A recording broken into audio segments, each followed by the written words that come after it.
Isso, agora aperte a mão da criatura com carinho até ela falar aleluia.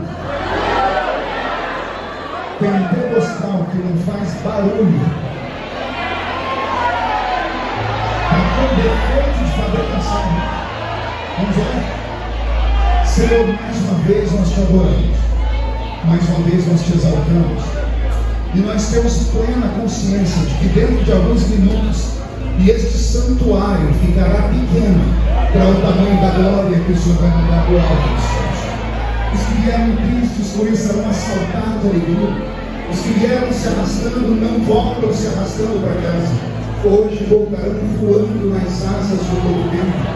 E antes da concorrência revelar os seus mistérios, cerca esta igreja com a sua glória. E num raio de 5 quilômetros, onde houver um demônio alojado, eu dou a esses demônios segundos para subirem de Goiânia, porque se não subirem, serão queimados pelo poder da sua glória até que serão derramados.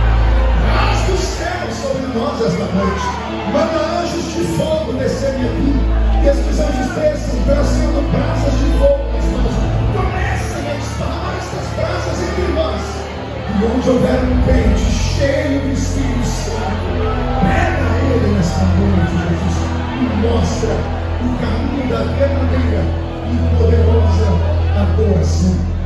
Fala conosco, fica conosco. É o que eu te peço agora e sempre. Toda a igreja diz amém. Os que podem, então, em seu assento, aplaudindo a Jesus, porque agora ele é o nome de Deus. Glória a Deus. Querida igreja, noiva do Cordeiro, simpatizantes da nossa fé, amigos, interno de longe ou de perto, irmãos que nos assistem pelas mídias sociais, agora em tempo real, ou que vão assistir os recortes daqui para frente. Deus nos reuniu nessa noite com um propósito, só adorarmos a sua presença. Porque de nada valeríamos estarmos aqui se Ele, o dono da festa, não estivesse. E eu já senti a presença dele aqui. Alguém sentiu a presença dele aqui? Vou pedir ao Roberto que me acompanhe aí para não dar a música. O Roberto está comigo, já vou aqui 16 anos. O Roberto morava nos Estados Unidos, trabalhava lá com o pastor Benny Hinn, um dos maiores pregadores desse tempo. E aí ele saiu dos Estados Unidos, deixou o pastor Benny Hinn e veio trabalhar comigo, o pastor Benny Ruim. Ao final da pregação, se tudo der certo, o Roberto vai louvar também. Mas mude música, Roberto. O texto que eu li nessa noite é um texto conhecido. Um texto que mexe com os nossos sentimentos e pensamentos. Imagine um culto daqueles que nós pentecostais estamos acostumados, onde o céu fica bem baixinho e a terra se mistura com o céu, onde o divino toca o humano e o humano se entrega ao divino. Imagine um culto que transcende o pensamento normal. Imagine uma reunião que não dá para ser explicada do ponto de vista humano, porque não há lógica no que aconteceu. O escritor relatou para nós que o templo estava sendo inaugurado, mas a glória de Deus entrou dentro da casa. Aleluia! Ela encheu a casa, ao ponto dos sacerdotes não conseguirem ficar de pé, porque a glória de Deus havia enchido a casa. Esse versículo sempre mexeu comigo, essa história sempre mexeu comigo desde que eu era criança, porque eu tive a graça de aceitar Jesus numa Assembleia de Deus pentecostal, mas era pentecostal com P maiúsculo. Os gritos que nós estamos ouvindo aqui, isso aí não me atrapalha em nada, fique à vontade para gritar. Tem pregadores que têm dificuldade com os gritos, eles se perdem no meio do caminho. Eu me perco se você ficar de cara fechada. Eu sou das antigas, então pode me ajudar. E desde criança eu vi os movimentos pentecostais, pastor Josué, e eu sempre fiquei fascinado, porque é uma coisa anormal, não dá para ser, como eu disse aqui, explicado. Imagine que você está sentado perto de uma criatura que possivelmente não consegue conjugar verbos. Na hora de escrever, escreve errado, na hora de falar, fala mais errado ainda. Mas em algum momento do culto, essa mesma criatura afirma, com os dois pés unidos, que ela fala numa língua que não é da terra. E pior, ela prova. Ela começa a falar palavras ininteligíveis, nós vamos chamar de glossolalia, pelo estudo da teologia. E aí, quando você você pede uma explicação, a criatura diz para você sorrindo, e às vezes sorrindo só com 2 dentes na boca. O zagueiro, o atacante.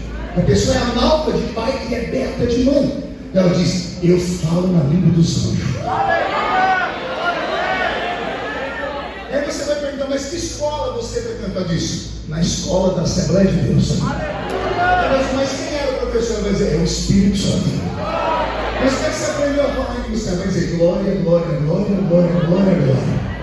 Esse era o mecanismo, essa era a forma que nos dava. Quer receber o batismo do Espírito Santo? Dê glória.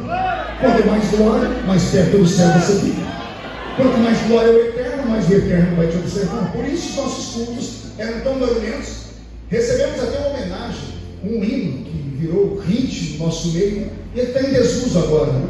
Onde está aquele povo da realidade? Isso é uma homenagem aos cristãos que faziam muito barulho, barulho forte, barulho com muita graça e Deus.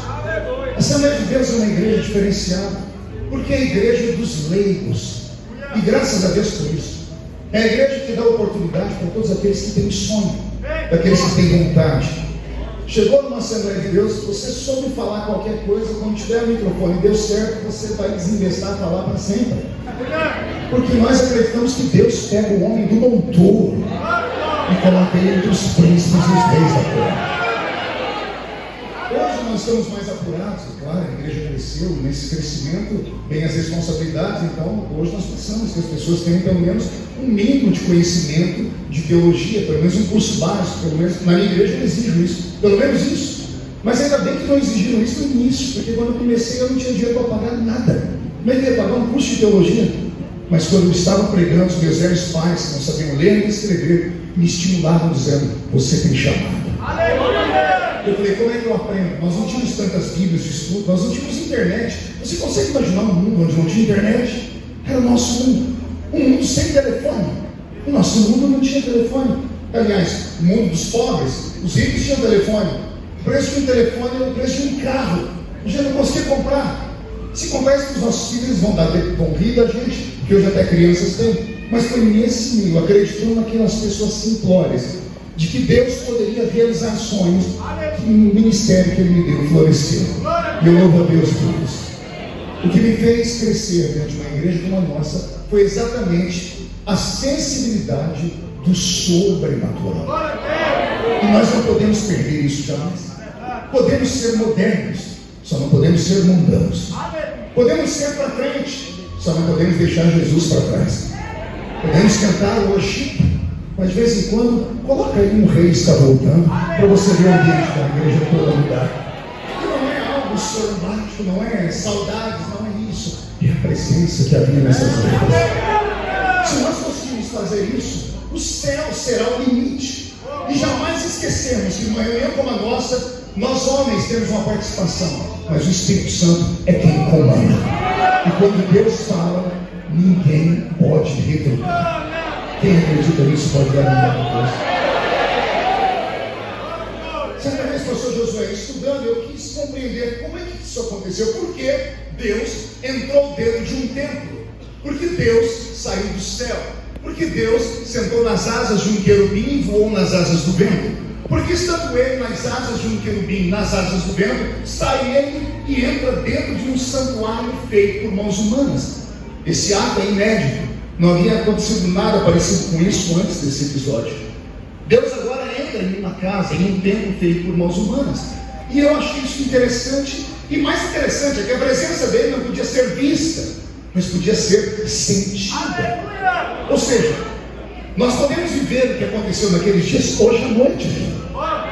Nós não precisamos ver a presença de Deus, até porque que alguém que visse morreria. Mas nós podemos sentir a presença de Deus.